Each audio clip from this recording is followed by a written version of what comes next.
Robert O'Brien as then the hostage envoy, and my amazing wife Julia, who was working with Robert before and when they went over to the White House together.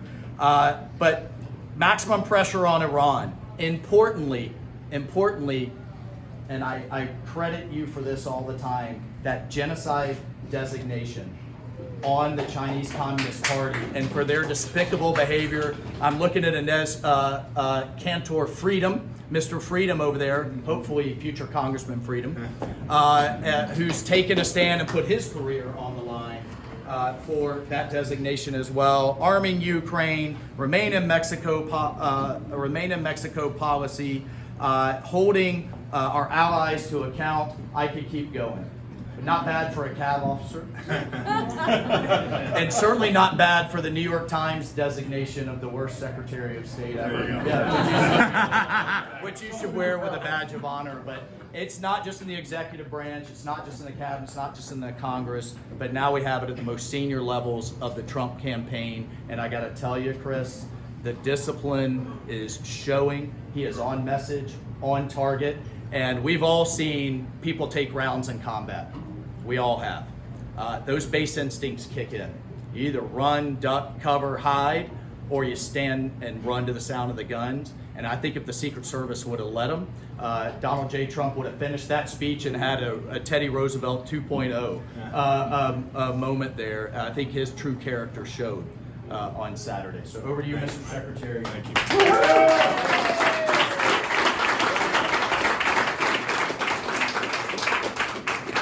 Well, good afternoon. Mike, thanks for the kind introduction. When I hear somebody introduce me as the 70th Secretary of State, it always reminds me that President Trump was the 45th president, so there was a lot more turnover in my gig.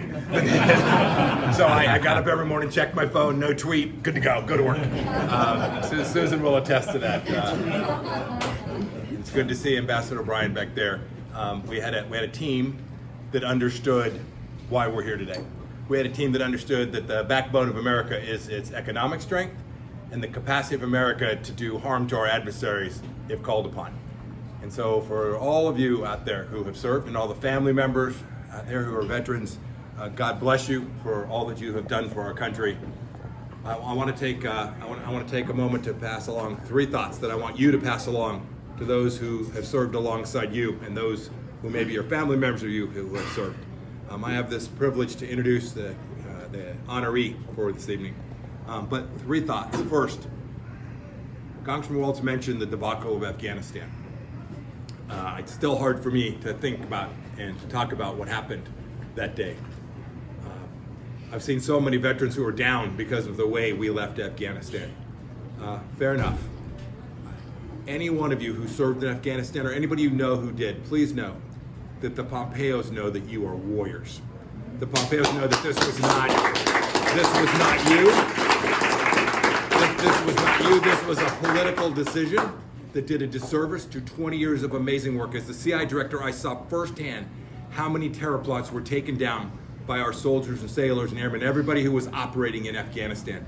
The work that you did, those of you who served in Afghanistan, the work that you did was immaculate and important and saved America.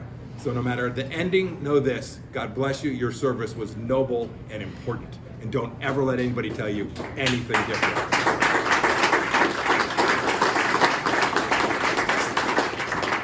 Second thing, I think I'm the most junior guy on the stage.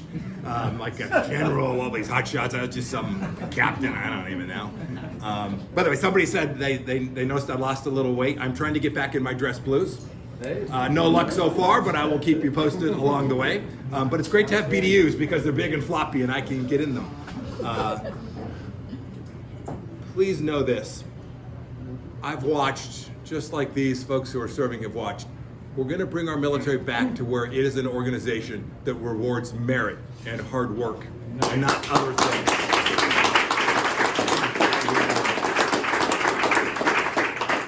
First tank gunner was a kid named Private Syed.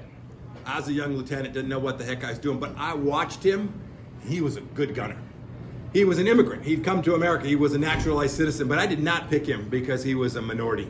I picked him because I wanted to survive if the flag went up. We were patrolling the then East German border during the Cold War, And I wanted excellence around me in the same way we need excellence in our military. And I'm afraid that some of our political leadership, both uniformed and not uniformed, inside the military has lost this central idea of merit and warfighting as the central theme, the thing that we should be focused on every second of every minute of every hour of every day. And I am confident when President Trump is reelected that we will return the military to that ethos of warfighting and excellence. And Americans all across this country will be safer as a result of that good work. It's important, and we need your help to get that right. Last thought, we have a couple of days where we honor those who served on Veterans Day. We honor those who have fallen on Memorial Day. And now so few Americans have touched someone who knows someone who has had this opportunity to serve. It's an incredible privilege. We live in a country that has an all-volunteer armed forces. And I frankly think that's a good thing. Everyone who signs up, right? Everybody who walks to the recruiter station, raises their right hand and says, take me, did so voluntarily. They chose to do that. By the way, it reminds me, I don't think anybody who goes to the Marine recruiting station is looking for a safe space. So They go Army. yeah, they have. Yeah. I won't go there, but I got a million of them. I'm trying to think. Is it the last 7 games we've won? Admittedly, after 13 bad years. Know this: we all, those of us who've been around soldiers and sailors and folks who've served, we have a responsibility to make sure it's not just 2 days. And that it's not just talking points. It's not just about we think about them and we celebrate them, we say thank you for the service. The work that's required to take care of them when they're serving, to make sure that we have our policies right so that using America's military might is indeed our last resort, that we depend and demand that our allies get this right as well, so that burden is shared not only amongst Americans but across others who want to protect freedom and have a responsibility. We have to make sure we get that right, and I'm counting on each of you to make sure that you touch those who don't have as close a proximity to service members as we all have, to make sure they understand the centrality of getting this right. And we take care of them when they're in, we take care of them after they're out, and we take care of their families both while they're in service and afterwards, especially those who have lost loved ones, who had folks become disabled. We have a responsibility as a nation to get that right, and I'm counting on you all to make sure that every day you're talking about that, thinking about that, and supporting politicians, not just at the federal level, but all across America, who understand this the same way that you do as well. With that, we have a very special guest that we're honoring here this evening. I've known Chris for a little bit. I was in the political fight until not too long ago. Now I'm an unemployed former diplomat. Chris LaCivita is a veteran and a hero, and is now involved in an incredibly important fight for America. He is leading a campaign that has demonstrated that it understands America's most fundamental value set. And I hear all the noise and all the chaos.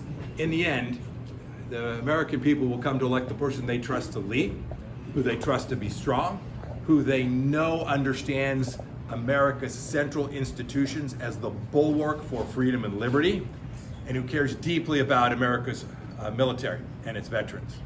And I have watched Chris lead this campaign, this effort, watch him lead the third-party efforts, and to help structure a campaign about a man who I came to love and had the privilege to serve alongside for 4 years. And I am counting on him being the 47th, and I am counting on Chris to help get us there. Chris, God bless you. Good luck. No pressure.